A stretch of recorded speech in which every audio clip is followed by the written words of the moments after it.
ಮೊನ್ನೆ ತಾನೇ ಒಂದು ಚಂದದ ಚಂದ್ರಗ್ರಹಣವನ್ನು ಬರಿಯ ಕಣ್ಣಿನಲ್ಲಿ ನೋಡಿ ಸಂತೋಷಪಟ್ಟಿದ್ದೇವೆ. ಸೂರ್ಯಗ್ರಹಣ ಬಂದಿದೆ.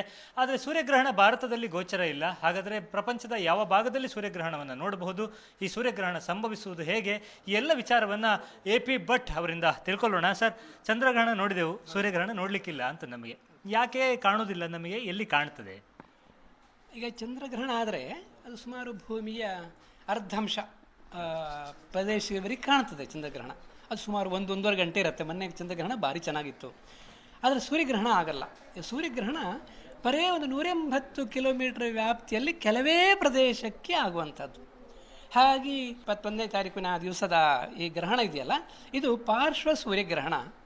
ಅದು ನಮ್ಗೆ ಯಾರಿಗೂ, ಭಾರತದವರಿಗೂ ಅಮೆರಿಕದವರಿಗೂ ಯಾರಿಗೂ ಕಾಣೋದಿಲ್ಲ. ಅದು ಈ ಭೂಮಿಯ ದಕ್ಷಿಣ ಧ್ರುವ ಇದೆಯಲ್ಲ, ನಮ್ಮದು ಅಂಟಾರ್ಕ್ಟಿಕಾ, ಅವರಿಗೆ, ನ್ಯೂಜಿಲ್ಯಾಂಡ್ ಅವರಿಗೆ ಒಂದು 60%, ಅವರಿಗೆ ಒಂದು 80%. ಇದು ಪಾರ್ಶ್ವ ಸೂರ್ಯಗ್ರಹಣ. ಇದಿಷ್ಟು ಪ್ರದೇಶ ಜನರಿಗೆ ಮಾತ್ರ ಕಾಣುವಂತಹ ಪಾರ್ಶ್ವ ಸೂರ್ಯಗ್ರಹಣ. ಈ ಸೂರ್ಯಗ್ರಹಣ ಕಡಿಮೆ ಪ್ರದೇಶದವರು ಯಾಕೆ ಮಾತ್ರ ಅಂತ ಹೇಳಿದ್ರೆ, ಈ ಚಂದ್ರ ಹೀಗೆ ಸುತ್ತು ಬರ್ತಾ ಇರ್ತಾನೆ.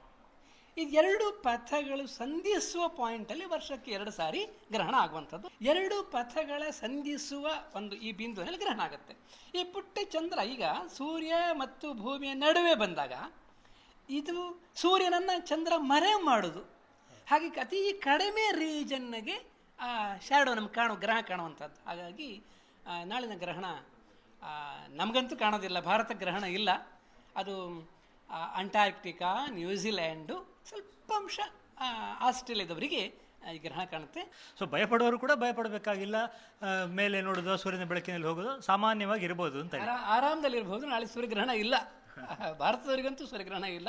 ಇನ್ನು ಯಾವಾಗ ನಮಗೆ ಈ ಥರ ಗೋಚರ ಆಗುವಂತಹ ಗ್ರಹಣಗಳು ಸದ್ಯಕ್ಕಿದೆಯಾ? ವರ್ಷದಲ್ಲಿ ಪ್ರತಿ 6 ತಿಂಗಳಿಗೊಮ್ಮೆ ಗ್ರಹಣಗಳಾಗ್ತವೆ. 6 ತಿಂಗಳಿಗೆ ಒಮ್ಮೆ ಸುಮಾರು ಒಂದು 35 ದಿವಸದಲ್ಲಿ. ಅಂದರೆ